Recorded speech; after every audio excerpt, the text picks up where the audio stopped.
سڵاوتان لەبێت و ئەگادارن لە ماوەی ڕابردوودا بەڕێز مامۆستا عومەر گوڵپی سکاڵایەکی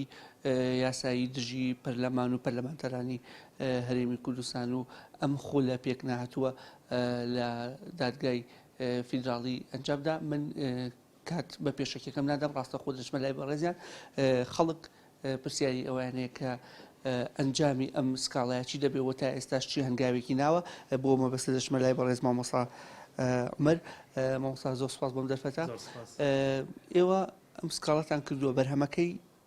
چنراوەتەوە یان کەیە چنرێتەوە؟ بەڵێ بەناوی خۆی بەخشندەی میهرەبان زۆر سپاس کاک وشار. طبعاً سکاڵاکەمان دیارە لەسەر پەرلەمانی کوردستانە. هەموو هاوڵاتیەک لە کوردستانە بە تایبەت پاش تێپەڕبوونی نزیکەی 6 مانگ و نیو بەسەر هەڵبژاردننی پەرلەمانی کوردستان لە 20 دەی 2024 و پاش تەنانەت 5 مانگ و چەند ڕۆژێک بەسەر سوێند خواردنی پەرلەمانتارانە بۆیان ڕوونە کە بەڕاستیان ئەم پەرلەمانە و ئەم پەرلەمانتارانە بەتا بەدەی مەبەستمان زۆرینەی پەرلەمانیە ناتوانێت نوێنەراتی خەڵکی کوردستان بکە، ناتوانێت لە ئاس ئیرادەی خەڵکی کوردستانە بالفعل ئەم پەرلەمانە دیزاین کراو بوو و تعبیر نییە لە ئیرادەی خەڵکی کوردستان و شایستەیە بە هەڵوەشانەوە. ئێمە بەم ئاراستەیە سکاڵامان تۆمار کردووە. هەڵوێستەکەمان سکاڵاکەمان تەواوکەری هەڵوێستەکەی پێشوومانە کە بایکۆتی چوونە پەرلەمانمان کرد لەبەرەوەی تەزویر لە ئیرادەی خەڵکی کوردستان کە و ئەوەی خەڵکی دەنگی بۆدا ئەمە نەبوو کاتە دەرەوە. سکاڵاکە ڕێڕەوی یاسایی خۆی وەرگرتووە. طبعاً مەبدەئیەن سکاڵاکە ئەنجامی هەرچی بێ لای خەڵک زۆر ڕۆشنە کە ئەو کاتێکە چێت دەنگەدا و پەرلەمان و نوێنەر هەڵەبژێرە و پەرلەمانەکە داخراوە دوای 5-6 مانگ ڕوونە کە ئەم پەرلەمانە شایستەی نوێنەراتی ئەو نییە یاخود ئەم دۆخێکی ناڕاستە.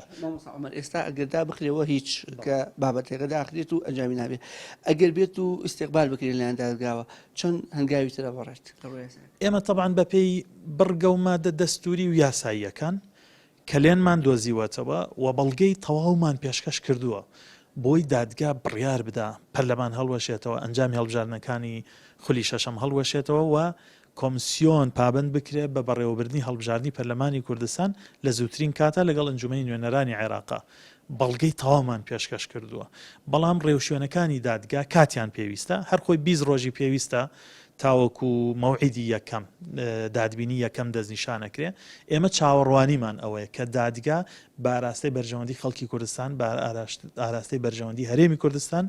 باراستەی بوونی پەرلەمانێکی سیندوو کارە بڕیار بدا و ئێمە سکاڵا و داواکەمان لە دادگا ببینەوە. خۆ ئەگەر بە شێوەیەکی گشتی ئەکرێ لە دادبینی یەکەمە یعنی بڕیار نەدرێ دووەمە سێمە بۆ جۆرە بەڵام بە شێوەیەکی گشتی دادگای باڵای ئیتیحادی بڕیاریەکانی زوو ئەدا یعنی زۆر وەکو دادگاکانی تر نییە کاتی هەیە بە یاسایی بکری و پرسەکە بە سیاسی بکرێت لایەن مەسەلەن حزبانی باڵ دەستەوە دەستێوەردانکرد لە بابەتێکە ئەمە تاچە ئەنگەرێکی کراوەیە لە هەر دامەزراوەیەکە ئەگەری دەستێوەردان و تەدەخلی سیاسی و کاریگەری دۆخی سیاسی واریدە بەڵام ئێمە پێمان وایە لە پەرشیمان بۆ خەڵکی کوردستان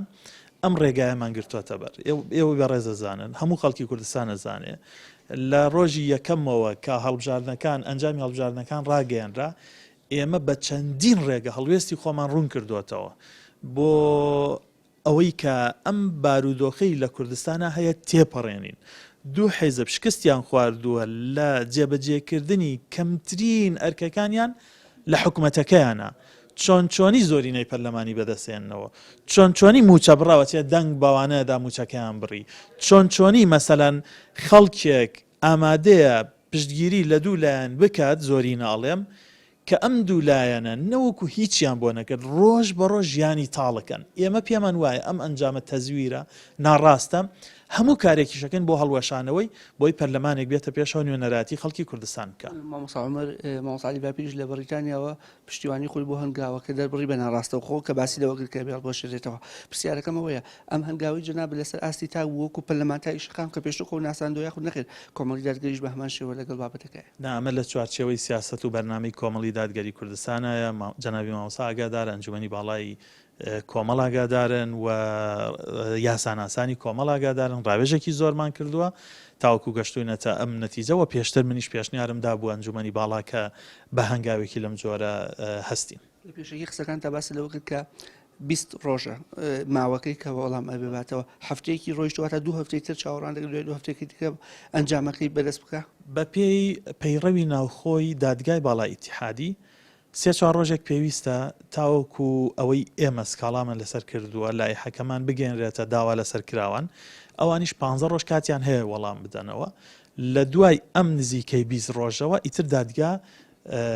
مەوعیدێک دیاریەکە بەروارێک دیاریەکە بۆ دادبینی واتە بە شێوەیەکی گشتی 20 تا 25 ڕۆژێک دەرەکەوێت ڕێڕەوی سکاڵاکە دەرەکەوێت گۆتا پرسیارم ئەو ماوەی لە بەغدا بووی هەست کرد مەسلەی تەزویر و مەسلەی ئەو ڕخنانەی کە وەکو کۆمەڵگارگەری وەشک لە حیزب باڵدەستەکان لە هەڵبژاردن گرتویانە نیشانی پرسیار لەسەر